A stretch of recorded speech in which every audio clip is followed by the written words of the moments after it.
দেখুন এখানে total 5-10টা mode আছে। প্রথমে স্মার্ট সিলেক্টরে যে কোনো কাপড় দিয়ে অটোমেটিক সিলেক্ট করে নেয় যে কীরকম ওয়াশ দরকার, ঠিক আছে। টাপ ক্লিনে আমরা 2-3 মাস পর আগে মেশিন পরিষ্কার করার জন্য দরকার হয়। কটন কাপড়ের জন্য কটনের ওয়াশ আলাদা আছে। কুইক ওয়াশ মানে আপনার যেমন হালকা পাতলা গেঞ্জি ডেইলি ওয়াশ করার জন্য 4-5টা, ওটা কুইক ওয়াশ ইউজ করতে। কুইক ওয়াশে কি টাইমটা কম হয়, তাড়াতাড়ি ওয়াশ করে। চাইল্ড কেয়ার মানে বাচ্চাদের কাপড়ের জন্য সিনথেটিক কাপড়ের জন্য সিনথেটিক ওয়াশ। এয়ার ড্রাই মানে শুধু শুকানোর কাজে লাগবে। বেডিং সেট আছে। জেন্টালি কেয়ার যেগুলো আপনার সফট কাপড়, মানে নরম কাপড়ের জিনিসগুলো, এগুলো জেন্টালে ওয়াশ করতে হয়।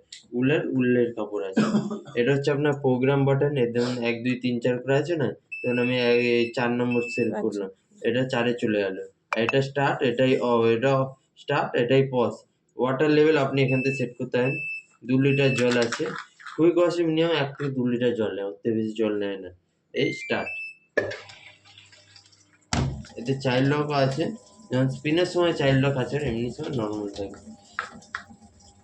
আর ডেলি ওয়াশটা ইউজ করেন প্রোগ্রেসটা, এটা নর্মালি মানে সিঙ্গেল ইউজ করার জন্য, যারা যেমন মানে এমনি ফুললি অটোমেটিক ইউজ করতে চায় না, সিঙ্গেল মানে আগে রিন্স হবে তারপর স্পিন হবে, এরকম করে কেউ যদি ইউজ করতে হয় তখন এটা এই প্রোগ্রেসটা দরকার। এছাড়া প্রোগ্রেসটা দরকার পড়ে, প্রসেসটা দরকার পড়ে।